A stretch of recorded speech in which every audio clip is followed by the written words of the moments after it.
Настя, я, во-первых, поздравляю тебя с замечательными результатами. Вот только что завершился чемпионат России по плаванию. Расскажи, пожалуйста, как проходили эти старты?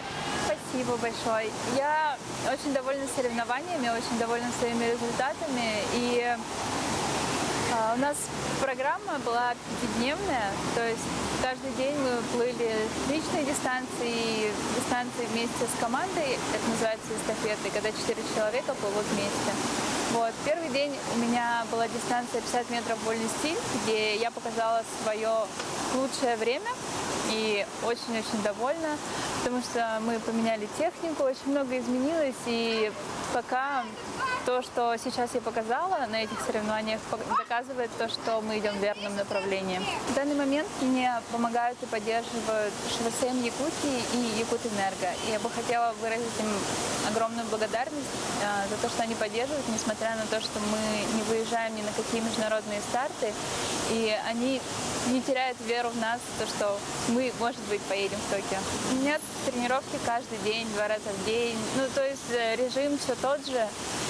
И мне кажется, может быть, даже сейчас я тренируюсь намного более усиленней, потому что я более осознанно подхожу к тренировкам.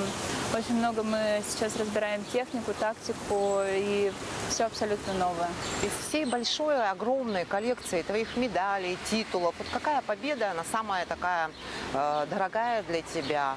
Сейчас, на самом деле, уже сложно вспомнить, потому что для меня любой старт, который уже прошел, это было вчера. То есть, грубо говоря, ты сегодня чемпион, завтра ты никто. То есть к каждому старту нужно готовиться как с чистого листа.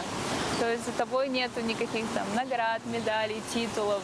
Ты каждый раз спортсмен, и ты каждый раз должен либо доказывать, что ты лучший, либо все. Настя, ну вот обычно для достижения таких хороших, высоких результатов нужна такая максимальная концентрация. Скажи, пожалуйста, ты уже спортсменка с таким большим стажем. Вот как тебе удается справиться со своими эмоциями? Как ты готовишься к таким стартам?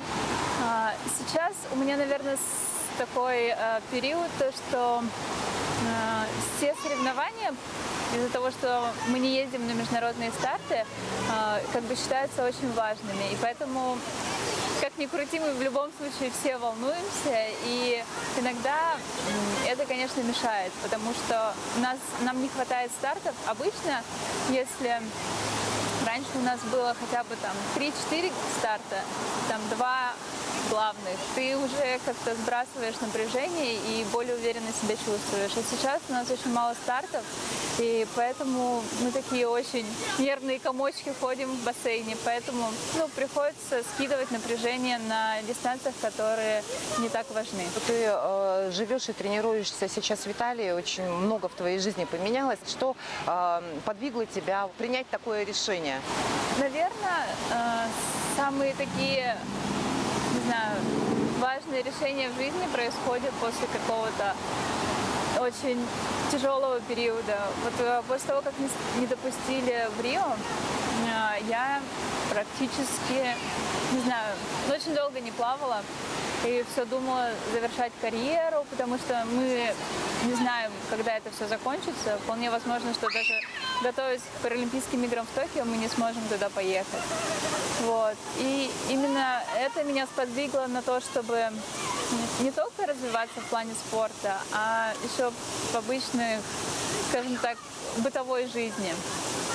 Я закончила 2-ю высшее магистратуру, посетила кучу разнообразных курсов, и, в принципе, я очень довольна, что, наверное, все так произошло, потому что я увидела новые возможности, и то, что спорт – это не вся жизнь.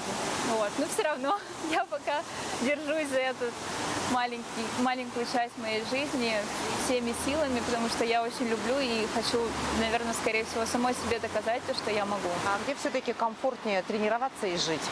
Есть уже с чем сравнивать? Комфортнее тренироваться там, где у людей одна цель. Там, где все стремятся к одному. Когда, я не знаю, когда несколько людей идут к одной цели, это помогает и поддерживает. В какой-то момент ты устал, тебя поддерживает твоя команда, и ты встаешь вместе с ними на дорожке и плывешь, потому что они плывут. Когда-то им тяжело, ты помогаешь. И самое главное — окружение. Если сравнивать российских и зарубежных тренеров, есть у них чему поучиться друг у друга?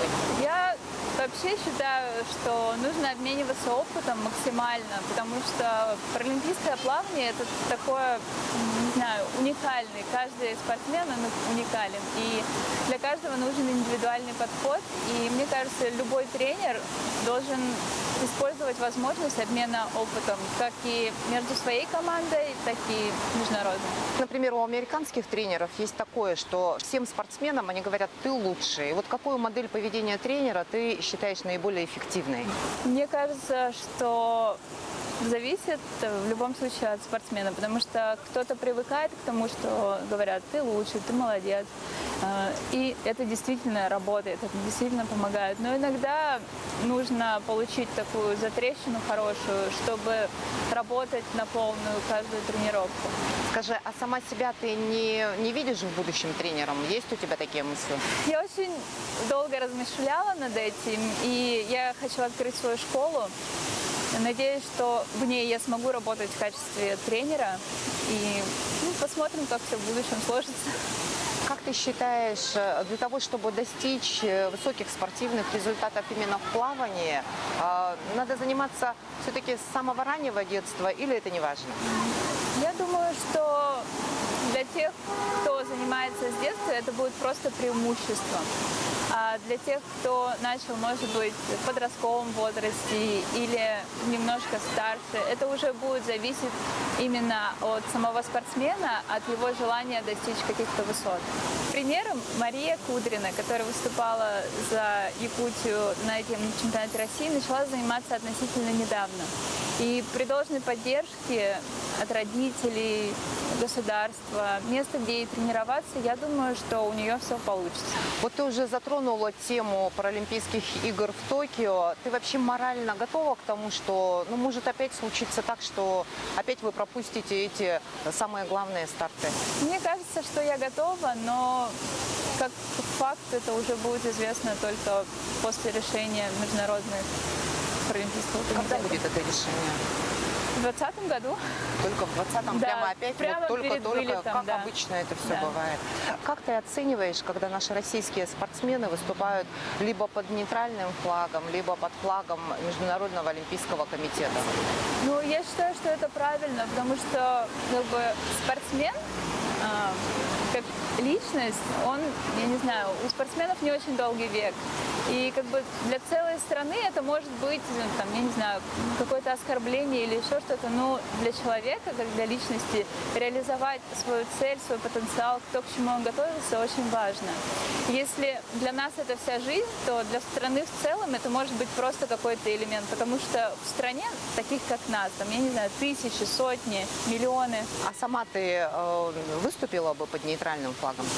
В ситуации, если брать Рио, когда мы, в принципе, первыми попали под удар, не знаю, я, наверное, была бы не готова вот так вот. А сейчас, если будет речь идти о Токио, выступить под нейтральным флагом, я думаю, что да, потому что сейчас все силы, все желания я только положила на эту цель, и мне хочется ее достичь. На сегодняшний день о чем ты думаешь, о чем мечтаешь? Может, планы какие-то у тебя есть? На самом деле все мои планы и мечты только о плавании, только о спорте.